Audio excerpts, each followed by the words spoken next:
BJP like minded लोग नहीं है, उनके वोट काट रहा है और अपने वोट फर्जी जुड़वा रहा है और वो खुद ही प्रमाणित कर रहा है। आप देखिए जैसे बिहार में जब लोकसभा चुनाव लड़ा तब तो कोई फर्जी नहीं था, और लोकसभा चुनाव के बाद में जब एमएलए कॉन्स्टिट्यूंसी के विधानसभाओं के चुनाव आए तो उनको 65 लाख फर्जी हो गए। तो इसका मतलब जो लोकसभा में उन्होंने वहां से सीटें जीती तो वो तो फर्जी वोटों से जीती हैं।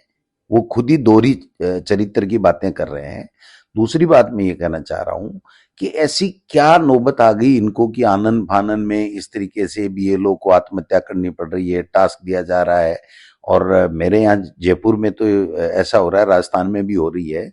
तो बीएलए पहले दिन फार्म दे के आता है और दूसरे दिन कहता है आधार कार्ड नंबर और आपका नाम भर दो और आपके साइन कर दो क्योंकि आपसे गलती हो जाएगी। ये जो 2002 की वोटर लिस्ट से मिलान करना है ये हमारा काम है, आपका काम नहीं है। यानी वो अब 2002 से लिंक करेगा नहीं करेगा वो उसकी मर्जी के ऊपर हो गया। अब उसको ये पता लग गया कि भाई ये वोटर है कि नहीं है, बीजेपी का है तो वो लिंक कर देगा, कांग्रेस का है तो उसमें उल्टा गलत लिख देगा तो वो लिंक नहीं होगा। तो ऐसे वोट काट करके, क्योंकि राजस्थान में इसलिए करा रहे हैं, अभी विधानसभा के चुनाव नहीं है बट नगर निकाय और पंचायत राज के चुनाव है तो उसमें इनकी हार सुनिश्चित है। अभी अंता उपचुनाव हुआ उसमें 16,000 से हारे वसुंधरा जी का इलाका और भजन लाल जी वहीं बैठे रहे 10 दिन तक।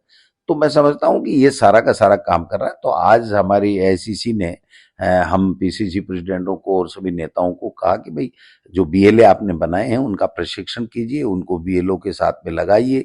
और राजस्थान में हमने 52,000 बीएलए की लिस्ट आज एआईसीसी को सौंपी है और हमने कहा कि हमने प्रशिक्षण के लिए 200 विधानसभा क्षेत्रों में 200 ऑब्जर्वर भी लगा दिए हैं, वो प्रशिक्षण भी दे रहे हैं।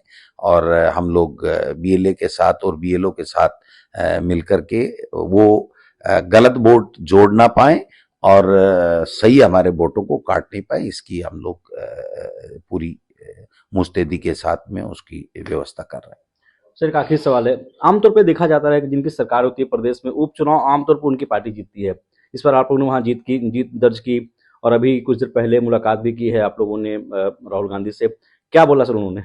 देखिए राहुल जी ने हमें कॉन्ग्रेचुलेट भी किया, धन्यवाद भी दिया कि आप लोगों ने अच्छी मेहनत की। प्रभारी जी रंधावा साहब और सीएलपी टीकाराम जूली साहब और प्रमोद जैन भाया जो हमारे नवनिर्वाचित विधायक हैं अंता विधानसभा क्षेत्र से वो थे और हमने भी उनको आभार प्रकट किया कि आपने हम